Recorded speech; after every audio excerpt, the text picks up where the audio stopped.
Imagine करो, ऐसा graphic designer तुमने इस करियर के अंदर 5 से लेकर 7 साल या फिर 10 साल तक दे दिए, फिर भी तुम्हारी सैलरी पता है कितनी? 25 से लेकर 30,000 रुपये। हाँ देखो, मैंने बहुत ही ज़्यादा ग्राफिक डिज़ाइनर्स को, स्पेशली फ्रेशर ग्राफिक डिज़ाइनर्स को क्लोजली ऑब्जर्व किया है। एंड पता है, मैंने उनके अंदर ये 4 कॉमन मिस्टेक्स निकाली है जो कि हर एक फ्रेशर ग्राफिक डिज़ाइनर फॉलो करता है।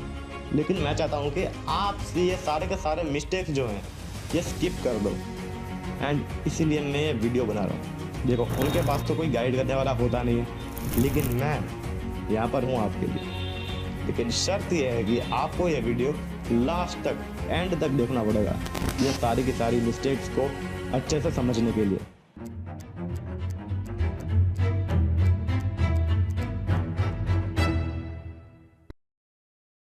Point number 1, inspiration and copy.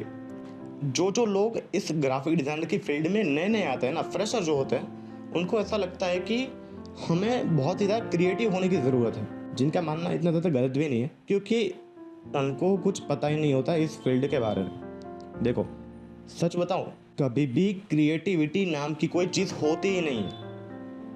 हम जिस चीज़ों को देखते हैं इस दुनिया के अंदर, वो किसी न किसी चीज़ से इंस्पायर्ड होके ही बनाई गई होती है। आप कोई भी चीज़ ले लो इस दुनिया के अंदर, ठीक है, there is no such thing like creativity. अगर तुम्हें कोई चीज़ बनानी है ना, तो तुम्हें किसी चीज़ से इंस्पिरेशन लेनी पड़ेगी, तभी तुम बना पाओगे। ये कुछ इस तरह की चीज़ है कि आप अपने पीसी के अंदर गेम तो खेलना चाहते हो, लेकिन आपने उस गेम के लिए डेटा ही नहीं डाला है। लाइक, अगर आपको कोई डिज़ाइन बनानी है ना, तो आपके दिमाग के अंदर मेमोरी होनी चाहिए, इनफ डेटा होना चाहिए, जिसकी हेल्प से आप, इंस्पिरेशन से आप कोई नई नई चीज़ें बना सको। अगर कोई डेटा है ही नहीं, तो आप नई चीज़ें क्रिएट नहीं कर पाओगे। तो जो भी आप चीज़ बनाना चाहते हो, उसके लिए सबसे पहले इंस्पिरेशन लो। खुद से कोई चीज़ बनाने की ट्राई मत करो। एंड इस तरह से तो कोई भी ग्राफिक डिज़ाइन ले लो, कोई भी प्रोफेशनल ग्राफिक डिज़ाइन ले लो, आप वो नई चीज़ें बना ही नहीं सकता। एक ब्लैंक आर्ट बोर्ड को देख के किसी को भी कोई भी आइडिया नहीं आ सकता है। तो सबसे पहला पॉइंट, इंस्पिरेशन चाहिए ही चाहिए। एंड अगर आप बिल्कुल ही न्यू ग्राफिक डिज़ाइनर हो, तो आप तो कॉपी भी कर सकते हो किसी ग्राफिक डिज़ाइनर के, ठीक है। You have to copy if you are a fresher, ये चलता है। एंड शुरू में करना ही पड़ता है, क्योंकि तुम्हारे पास एक इनफ डेटा, एक कलेक्शन अपने माइंड के अंदर होना चाहिए, फिर ही तुम नेक्स्ट स्टेप की तरफ आगे बढ़ सकते हो। सेकंड पॉइंट, रेफरेंसेस की हैबिट। देखो, फर्स्ट पॉइंट में तो ने बता दिया कि रेफरेंसेस देखो, लेकिन किस तरह के रेफरेंसेस देखो।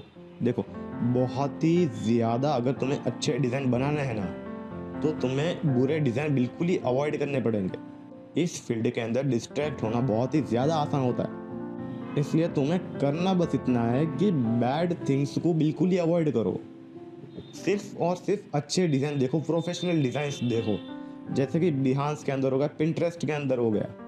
एंड पिंटरेस्ट में कभी कभार बहुत ज़्यादा आउटडेटेड डिज़ाइंस भी आ जाते हैं, तो बिहांस को ज़्यादा ही फॉलो करो। या फिर ड्रिबल हो गया, या फिर एक न्यू साइट निकली है, मॉबिन हो गया, या फिर इंस्टाग्राम तो सबसे बेस्ट है। इंस्टाग्राम में तुम बहुत सारे क्रिएटर्स को फॉलो कर सकते हो।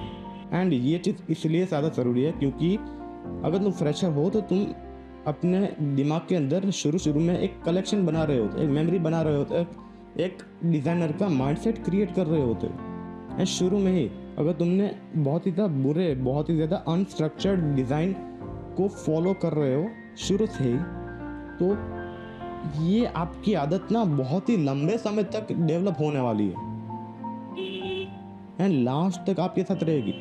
तो सबसे जो ये ज़रूरी पॉइंट है ना, कि भाई शुरू से ही इस तरह के डिज़ाइन देखो जो कि बहुत ही ज़्यादा हाई लेवल के हो, एंड फिर आप देखोगे ऑटोमेटिकली आप इस तरह के हाई लेवल के ग्राफिक डिज़ाइंस बना रहे हो। देखो, ये वाला पॉइंट ना, ये ग्राफिक डिज़ाइनर का करियर बर्बाद भी कर सकता है और बना भी सकता है। इसलिए सबसे ज़्यादा इम्पोर्टेंट है उसकी लाइफ, ग्राफिक डिज़ाइनर की लाइफ एंड उसके करियर के लिए, जो कि है सॉफ्टवेयर इंस्टेड ऑफ थियरीज। देखो, सॉफ्टवेयर कोई भी सीख लेगा, 2-4 महीने देखे, 6 महीने देखे, कोई भी सीख लेगा, लेकिन थियरीज इस करियर के अंदर मेन चीज़ है। देखो बहुत सारी थियरीज आती हैं, गॉसॉल्ट प्रिंसिपल्स आते हैं, हायरार्की आती है, कॉन्ट्रास्ट आता है, अलाइनमेंट आता है, वाइट स्पेस आता है, जिनके बिना तुम डिज़ाइनिंग कर ही नहीं पाओगे। देखो बहुत ही ज़्यादा ग्राफिक डिज़ाइन को मैंने देखा है कि वो सबसे पहले सॉफ्टवेयर शुरू करेंगे, सॉफ्टवेयर सीखना शुरू करेंगे इंस्टेड ऑफ थियरीज, जो कि बहुत ही बड़ी मिस्टेक है। अगर तुम भी इस चीज़ को फॉलो करते हो तो भाई रुक जाओ, क्योंकि इस चीज़ की वजह से तुम्हारा करियर एंड हो सकता है, एंड बहुत ही ज़्यादा हायर चांसेस है कि तुम अपना करियर जो है 6 मंथ में ही ड्रॉप कर दो। सिर्फ 6 या 8 महीने काम करते ही आपको ऐसा लगेगा कि ये करे तो बहुत ज़्यादा बोरिंग है, क्योंकि तुमने तो बेस चीज़ें सीखी नहीं है।